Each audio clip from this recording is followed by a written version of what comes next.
I'm Rex Paradox, the greatest man who ever lived, and today I'm talking about the city of Final Fantasy NT.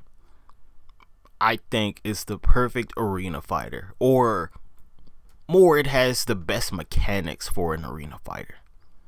I'm going to talk about that today. I think it has the perfect mode for just every arena fighter out there, or potentially every arena fighter out there. I can name a bunch of properties that I would love to have the same kind of format that this game has, but maybe some tweaks added to them. But yeah, I'm like, the city of NT, it has a good foundation. The game's just lacking. So here we go.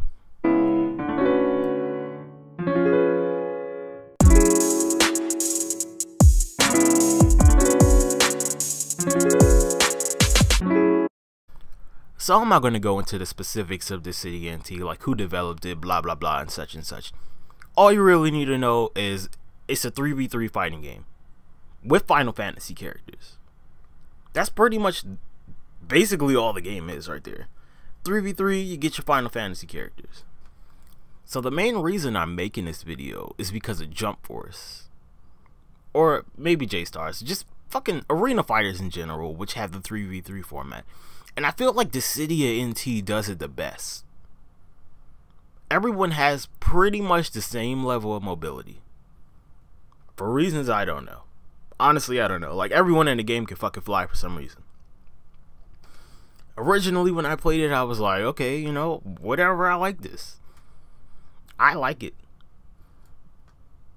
I really like it. And it's fair, because everyone can do the same thing mobility-wise. Then you have your special abilities, which you can equip. Everyone can equip a different ability, or they can equip the same ability. Then you have character-specific abilities. Some of them are status effects. Some of them are attacks. Now, the thing that's interesting about the city NT is that a normal attack won't do HP damage. So you can normal attack someone all day, and their character will never die. The city NT has a thing called an HP attack, which does HP damage, meaning that after you do a certain number of HP attacks, your opponent will go down. And I like this. It's kind of annoying sometimes, but it's fair, because most characters, not every character, but most characters have one HP attack that they can use in a game.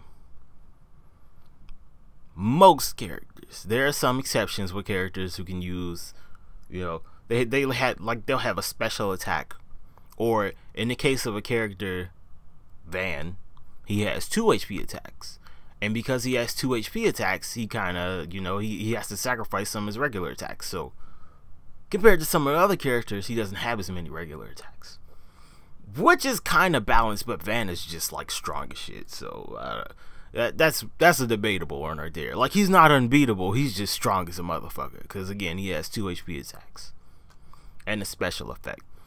But the thing that I like compared to other games is the fact that regular attacks, aka just hitting circle or whatever button it would be in another fighting game, is never going to kill you. You always have to get off an HP attack, or you have to get off an attack that does HP damage. And to me, that's fair, because it's a 3v3 game, right? So the way that the Dissidia system works is when a character goes down or dies, that's one, I guess you could call it a stop towards a victory. So if your opponents were to, say, jump one person, and all of them were doing regular attacks, not HP attacks, your teammate would never go down, or whoever that person is that they're jumping, they would never die from that. Now let's say that your team is trying to gang up on someone else, someone on the other team, and you guys all doing HP attacks. It's like only one of those HP attacks can actually hit them and do the damage. Multiple HP attacks can potentially hit them, but only one's going to do enough damage. Only one attack is going to register in the damage category. And that's fair to me, because it's a 3v3 game. You theoretically can jump someone, and unless someone lands an HP attack, nothing's going to happen.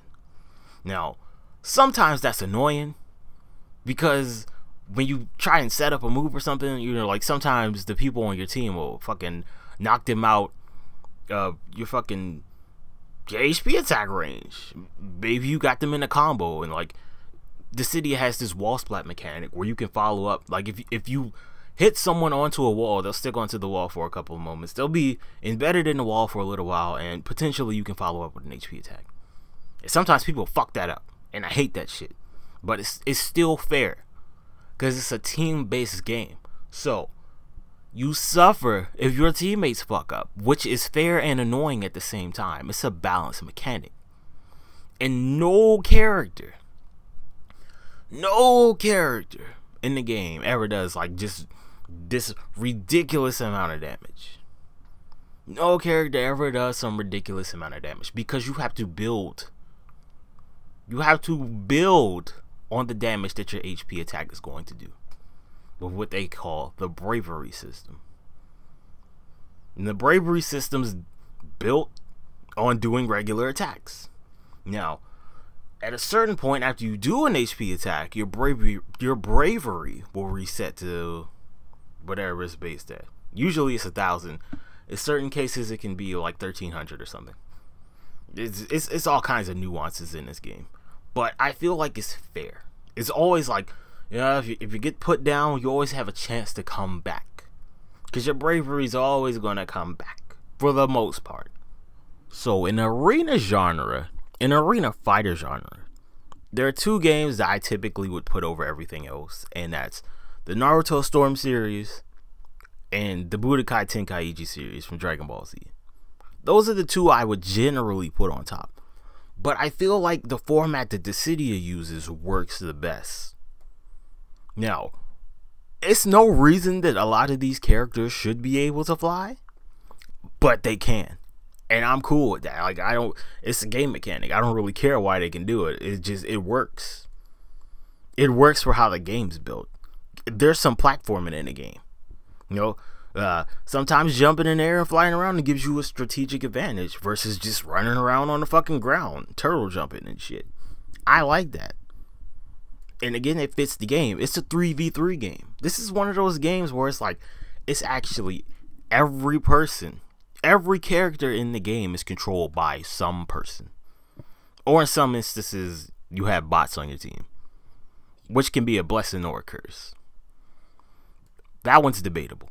But in most instances, it's, if you have 3 people on your team, someone's going to be you, someone's going to be somebody else, a real world person, and a third person will be another real world person. And a lot of arena fighting games don't do this to me, even though they have 3v3 formats. Like Naruto, perfect example. Like J-Stars, like seemingly Jump Force, where it's going to be 3 characters to my understanding. They might add a 2v2, I don't know, but right now it looks like it's just going to be you, yourself, and yourself, and like you control 3 characters. And DFFNT is legitimately 3v3. 3 versus 3. No switching. It's you, some other motherfucker, and some other motherfucker versus a team of 3 other motherfuckers. And I like it. Like, it's, in some ways you're too accountable, because if your teammates suck, then you still take the loss. But at the same time, it's like, you could communicate with these people. The problem with NT is you have no idea what region people are from. That's the main issue I have with the game. Like, there's really no point in going on the microphone. It's like, if I don't speak Japanese and a lot of Japanese people are playing the game, they're not going to understand me. And I feel like with something like Jump Force, which could have a similar issue, but I feel like it would do better in America, because, you know, it's Jump titles. Jump is pretty big in the United States, maybe Canada too. I don't know about Canada, but at least in the United States, like, it's big. Now, I'm making this from the perspective of an English speaker. I don't speak Japanese. I know a couple words, but I can't, like, oh yeah, nigga, you need to help me out over here, blah blah blah, we need to team up on this person. Like, I couldn't carry that dialogue. I couldn't do it. So I feel like somewhere it's based on like the player base. That's kind of the reason that Dissidia doesn't work when you try to go voice chat. Another thing is, like, I'm pretty sure the game just flopped in the United States. It's not a lot of, like, I'm not even going to say it's a good game. I just kind of like playing it sometimes. I'm not going to say DFFNT is a good game. Lackluster story mode, not a lot of offline modes. It's really not a lot of stuff that you can do in the game. It's pretty much like, you want to play this shit with other people, you have to, or you want to have some type of experience in this game that's, you know, not completely redundant and repetitive. Like, you need to hop your ass online. But it's like, man, those servers, man, oof. It's like, oh, this game doesn't have servers though. It's player-based connection. Like, that's even worse. Some of these games, man, oh my god, they are just terrible. The lag is awful. And this is a rambling video, so I'm rambling. But yeah, I'm like, some of the connections here, because again, like, you don't know what region. I don't know how the matchmaking works in the game. Sometimes I'll just end up with bots. Anyway, back to the 3v3. I'm rambling really hard right now. I'm rambling like a motherfucker. It's the 3v3. I think the 3v3, the way that they built the game. Now, I don't think like every game should have like the bravery system and the HP system, but I feel like it's more fair than like, oh yeah, two motherfuckers on the other team could jump one person, or all three people could jump one person. And it's because like in games like Jump Force, characters are generally unbalanced. Now, DFFNT, it has some balancing issues, but no one's like super broken. You have some broken attacks, which got patched. You know, when the game launched, there were some broken attacks. Like, there were some crazy ass attacks. Crazy attacks. They got patched though. Most of them got patched. I can't say all of them got patched. Fucking goddamn Limit Break Omni Slash fucking Invincible. But anyway, I feel like something like the bravery system, like I feel like every anime based arena fighter should kind of have something like that. Something like that, where it's like you have to do at least one attack.